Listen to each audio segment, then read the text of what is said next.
Hi, welcome to episode 20 of the Pulse of High Performance. I'm Paul Campbell. I'm joined by Steve Pelzcarski from Teijin. Welcome, Steve. Thanks, Paul. Thanks for having me. It's good to see you. It's been a while. I know Yeah. probably a few months, right? Yeah. Since we last talked, but great to see you, and thank you for joining us on the podcast. As I said, it's basically, we're here to just talk, right? Here to talk about what's going on in your business, what's happening with you, and some of the things happening in the industry. Obviously, some changes happening with the new government coming in, right? Some of the tariffs out there, right? I'm sure it's impacting some of the businesses that's going on. It's a very casual conversation we'll go through. But Steve, before we start, it'd be great for the audience to understand a little bit about yourself and what your role is at Teijin. If you wouldn't mind sharing that with everyone. Sure. So, my name's Steve Pelzcarski. Like Paul mentioned, I am actually been in composites for my entire career. Started back in 1998 in program management and product development. I've spent my entire career in automotive, doing really program management stuff. Have an education from Ferris State University in plastics engineering. Been at Teijin for about 13 years. My current role is to lead the program management, the tooling, advanced tooling manufacturing, and asset management group here at Teijin Automotive. That's great, Steve. I appreciate that. So I know we've talked a lot about program management at Teijin and what you do and your role. And obviously there's several different aspects to what you do, right? The different roles that you have. But tell us a little bit about the program management team and how it's evolved through your leadership at Teijin. I know there's been a lot of changes over the years, even since we've been working with you. So, over the years, the groups really consists of a core team members that led by the program manager. I really call the program manager the CEO. He's the one that has to keep it all together and really push the team to execute programs. Each of the core team members that make up the program management team really are responsible for a list of number of deliverables for each program that are tied to a gate process. This gate process is really a formal gate check or sanity check of a program of where we're at and really what the status is of that program. As it pertains to evolving of the program management system, Teijin has a tremendous growth over the last 7 to 10 years. The growth has really made us look for ways to further improve the system to process, to reflect on the size of the company we've become. Paul, specifically in program management, we have focused on driving each core team's accountability and improving launch performance. Launch performance over the years based on the growth has really been something that we've tried to focus on to improve on. Really costs the company a lot of money when we don't perform at launch. Yeah, I can imagine, Steve, it costs a lot, if you're not executing at the right levels, right? And, I'm sure you're no different than any other organization. I talk to program managers or project managers all the time, and it's like herding cats, right? Like your point is you're the CEO, right? But you don't necessarily have the responsibility or the ownership, right, of an area. In a lot of organizations, some do out there. But what are some of the approaches you've taken to make sure you align, right, the whole organization and driving towards a common goal, right? It's not just your guys trying to move the organization forward. It's, people sometimes look at it as, well, if I don't report to you, I'm not going to listen to you, right? And I'm reporting to someone else. I'm going to do what they tell me. But you're obviously a critical part of the organization. So how do you kind of put the approaches in place to help move and create better results for the organization? Yeah, Paul, sometimes it is hard, especially for those that don't directly report up through program management to get them motivated and focused on, the prize really of winning. In the last 2.5 years that I've been leading this group, our focus has really been improving quality and accuracy of our gate process and deliverables tied to the gate. The other thing is really program profitability has been a huge key for us.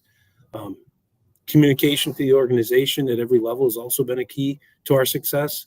And really, it had started, to be honest, when we took over, or we signed on with you guys with Visuant. Visuant's been a big part of our success managing and launching programs. We have used Visuant not just as a action registry, but also a communication and governance tool to manage the business and manage programs at all levels of the organization. Visuant's allowed us to have one source of truth for the gates, where in the past did it through a lot of spreadsheets, and now we have one place to go to really understand and have the leadership understand the status of programs. It's been a great tool for us. That's great, Steve. And I'm sure the transparency of it, right? That's the whole point of it, right? Being information transparent. So regardless of who looks at it, right, you know where you are, you know what you're responsible for, and you know what you're accountable for as well. Yeah. And everybody has the same standard now, right? In the past, everybody would keep it on their desktop, or it wasn't as transparent as it is now with our metrics and our dashboards. I mean, it's can be seen by anybody within the organization. It's been great. One of the interesting things as I work with you over the years, right, is your approach of creating this very standardized approach to program management, right? You have a very standardized approach of the metrics you measure on the programs, the actions, to your point, the gates you establish, and the actions that each of the core teams have to go through, and making sure that they're completing the gate process. Why is that so critical to you as a leader to have that standardization across the programs? Really, the standards take the guesswork out of it. It puts the accountability and expectations on the level playing field for everyone. Without standards, metrics, accountability, you have chaos. And chaos drives inefficiencies in labor, performance gaps, and lower profitability. I always say, standards set the expectations, metrics communicate the status, and accountability really drives performance. Yeah, I'm with you on that. Did you find when you started out, I know you had spreadsheets before and then you put this together, did you find the standardization was challenging to the organization, or they adopted it fairly easily and they gravitated towards it was easy to understand? No, I think we were all looking for, a more mainstream process that we could all follow. There was really no resistance.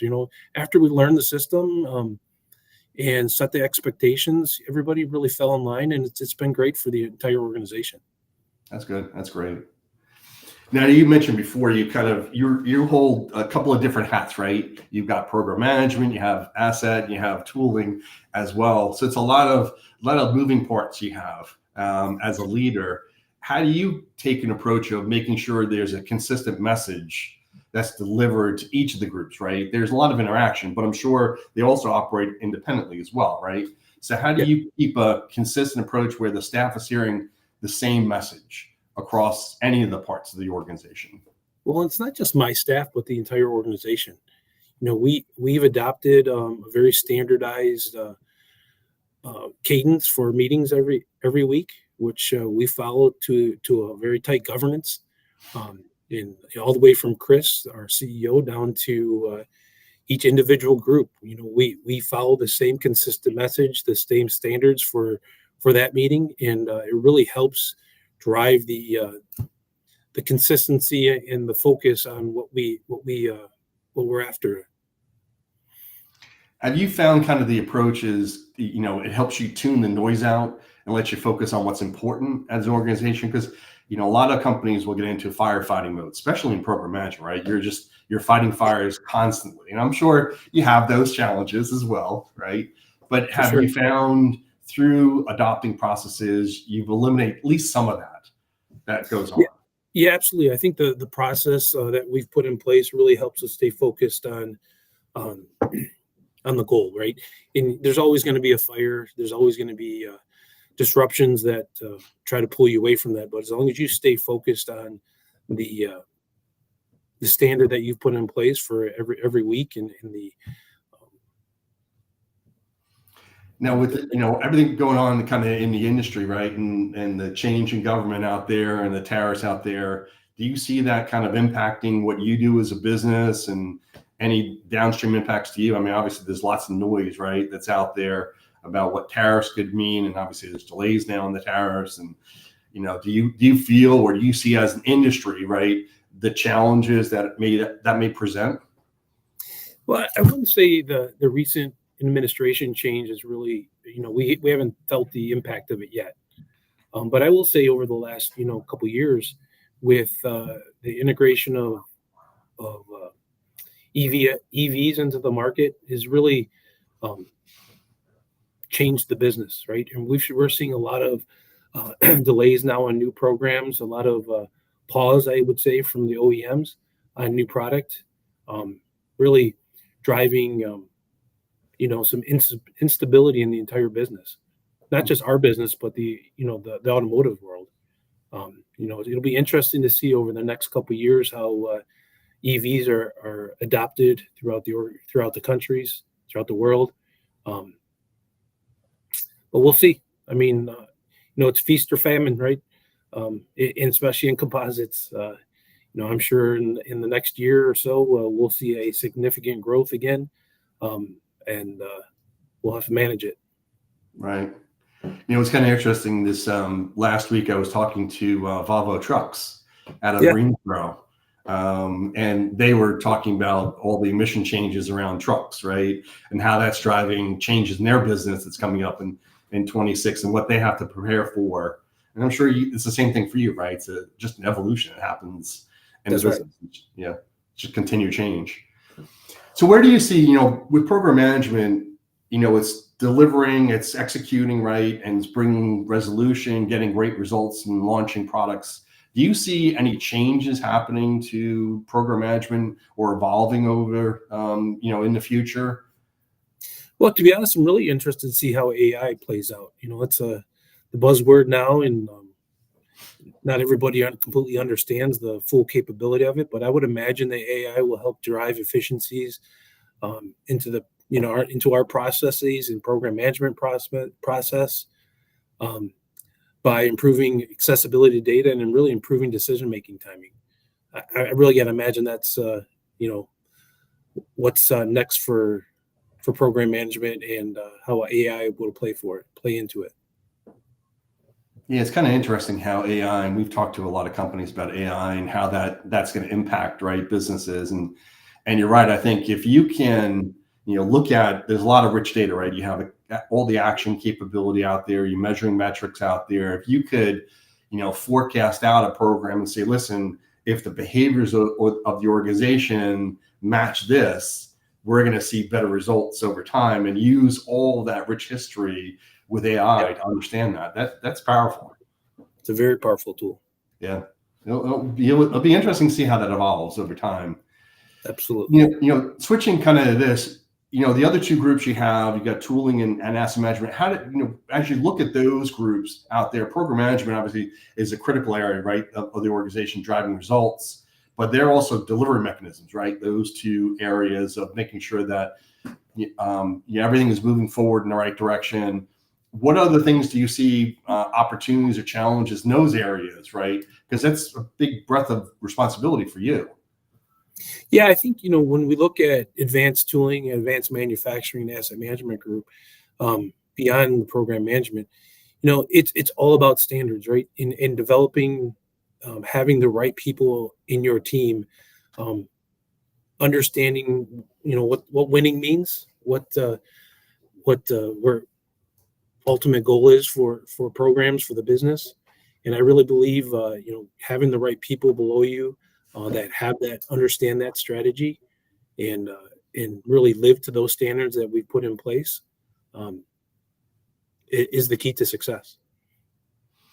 Now, do you find it's challenging to find the right resources? I mean, obviously, a lot of companies say it's challenging. Some don't say it's challenging to get those right people and develop them as leaders, right? What's your kind of approach to do that, to make sure that, to your point, is you have the right people in the right places to help you move forward? So, I mean, when you look at composites, it's really a niche industry. I mean, not everybody understands the composite world, and has a lot of experience in it. So it's really important for us to develop those standards so that when we do bring in new people that don't have that background, they can catch on, and they can understand our business very quickly. Um, you know, we've done that in a couple groups right now, and it's worked out great. I mean, we set those standards in place, and we've been very successful in maturing those people in those positions to fit right in with the composites group. As you think about kind of, you read about all this, right? That manufacturing, there's always different opinions, right? Is manufacturing reducing in the U.S.? Is it increasing in the U.S.? Where is it challenging? And the younger generations that are out there, they're growing up, that they want to get into the manufacturing space out there. Do you find that's, I'm sure there's a lot of legacy rich history that people have in their brains, right? And now some people may be getting to retirement age. And how do you begin to think about bringing that next generation of resource into the organization? Yeah, I know. We've really tried to bring in some interns over the last couple of years to help them get acclimated with our business and see if they're a good fit for Teijin, for the company. And, start to build them through our consistent standards and processes that we have, and really start to rebuild that knowledge level up. Because you're right, there's a lot, especially in composites, there's a lot of people that are getting up in age and will retire, and the knowledge will go with them. So, when you look at manufacturing and kids these days wanting to go into it, there's a lot of hands-on here, and you don't see a lot of people wanting to go into it anymore. But we're trying to go to local colleges and bring in the right people to get them involved in the industry. I gotta imagine though, it's, with what you do, and it'll happen over time, robotics, AI, right? I mean, you've got a lot of cutting edge stuff too, right? So it's got to at least have people saying, it'd be interesting to get involved in something that's really cutting edge. And that's an area that I'm sure you leverage, right? With college kids and coming out of school, right? Here's something you can learn. It's not just manufacturing. It's really this whole aspect of it. And to be honest, over the last, I would say 3 years, we've really focused on advancing the technology within our industry, with automation, with AI, really trying to get our manufacturing and our quality to a different level as we continue to grow. Now, do you find the people that you bring in for like AI or robotics are different skill sets than you traditionally have had in the past? Yeah, I mean, it's really evolved over time, right? We've really tried to push the boundaries, and with pushing the boundaries with our manufacturing processes, with our technology, you have to also bring new talent. It's really good sometimes to bring in young kids that have a different perspective to how we've always done it. That's like any organization, right? You're going to get fresh ideas out there, and we have some here as well. And it's like, I never even thought of that, right? It's a completely different approach to looking at the problem out there, where even some things we haven't even thought about out there, and it's good. I agree with you. It's fresh to understand that, and it's good to understand that. So as you think about kind of development, you talk about interns and bringing interns to help learn your business out there, and putting the leaders in place that help you manage the business. But what kind of words of wisdom can you provide to anyone that's kind of growing as a leader, right? They want to emerge as a leader. They want to move up the ladder out there. What advice can you give to people around that, and from your experience? Well, I think, the success is really about developing and live by the standards and expectations that you set. Practice what you preach. Lead by example with your team. Don't ask them to do something that you wouldn't want to do. And really be flexible, right? Listen to your team members, to the people below you, above you, to always look for ways to improve the business. That's great advice. And one thing like I've always heard from some people that mentored me is, what, you can learn from everybody. I don't care who it is, you can always learn from someone, right? Yep. And as long as you have an open mind to doing that, you're always going to grow. Yep. And that's the biggest thing, right? That people need to at least understand is you're going to grow as a leader regardless, right? If you're open to it, you're going to continue to grow. And that's the whole idea behind it, right? Just continue to grow as a leader. That's right. Don't get stagnant out there. Well, Steve, I appreciate it. I know you're very busy in your roles and your different things, but I really do appreciate your time spending with us today on the Pulse of High Performance, sponsored by Vision One. It's great. If people have questions for you, what's the best way to get a hold of you? Yeah, probably through my email. Okay. Yeah. So steve.pelzcarski at teijinautomotive.com. Great. I appreciate it, Steve. That's wonderful. And this has been great. I appreciate your time, and thank you for everything. Thanks, Paul. Thanks for having me.